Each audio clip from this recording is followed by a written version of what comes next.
உங்கள் தந்திவன் தொலைக்காட்சியில் சின்ன திரையின் சிங்க பெண்கள் மாலை 7 முதல் 8 மணி வரை காணத் தவறாதீர்கள்.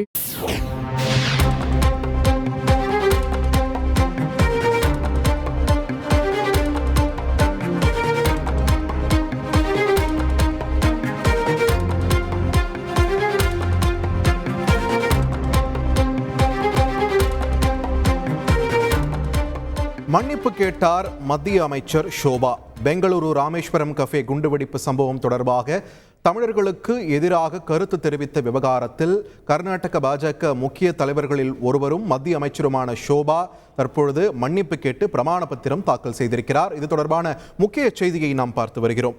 தொடர்ந்து கூடுதல் விவரங்களை வழங்குவதற்காக இணைகிறார் எமது செய்தியாளர் சுரேஷ். வணக்கம். இந்த விவகாரம் சம்பந்தமாக அமைச்சர் ஷோபா தரப்பிலிருந்து தாக்கல் செய்யப்பட்டிருக்கக்கூடிய பிரமாண பத்திரத்தில் சொல்லப்பட்டிருக்கும் விஷயங்கள் என்னென்ன, இதன் பின்னணி குறித்து முழுவா பதிவு பண்ணுங்க. வணக்கம். பெங்களூருவில் உள்ள ராமேஸ்வரம் கஃபே என்ற தனியார் உணவகத்தில் நடந்த குண்டுவெடிப்பு சம்பவத்திற்கு தமிழகத்தைச் சேர்ந்தவர்கள் தான் காரணம் என்று மத்திய இணையமைச்சர் ஷோபா கரந்தலஜே பேசியது பெரும் சர்ச்சையை ஏற்படுத்தியது.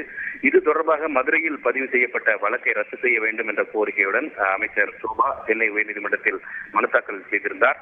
கடந்த முறை இந்த மனு விசாரணைக்கு வந்தபோது பத்திரிகையாளர் சந்திப்பை நடத்தி மன்னிப்பு கேட்க வேண்டும் என்று தமிழக அரசு தரப்பில் வலியுறுத்தப்பட்டது.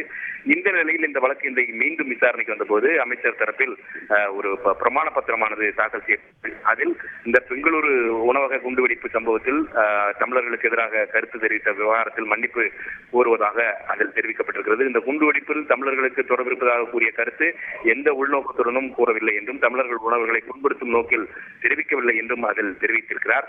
இந்த தனது கருத்து தமிழர்களை புண்படுத்தியதை புரிந்து கொண்டு சமூக வலைதளங்களில் மன்னிப்பு கோரியதாகவும் தமிழர்களுடைய கலாச்சாரம், வரலாறு, பண்பாடு மீது மிகுந்த நம்பிக்கையும் மரியாதையும் வைத்திருப்பதாகவும் அந்த பிரமாண பத்திரத்தில் அவர் தெரிவித்திருக்கிறார். தன்னுடைய கருத்து யாரையாவது புண்படுத்தி இருந்தால் அதற்கு மன்னிப்பு கோருவதாகவும் அமைச்சர் ஷோபா தரப்பில் தாக்கல் செய்யப்பட்டுள்ள அந்த பிரமாண பத்திரத்தில் தெரிவிக்கப்பட்டிருக்கிறது. இதையடுத்து இந்த வழக்கின் விசாரணையானது செப்டம்பர் 5ஆம் தேதிக்கு ஒத்திவைக்கப்பட்டிருக்கிறது. நன்றி சுரேஷ், உங்களுடைய விரிவான தகவல்களுக்கு. உங்கள் தந்திவன் தொலைக்காட்சியில் சின்ன திரையின் சிங்க பெண்கள் மாலை 7 முதல் 8 மணி வரை காணத் தவறாதீர்கள்.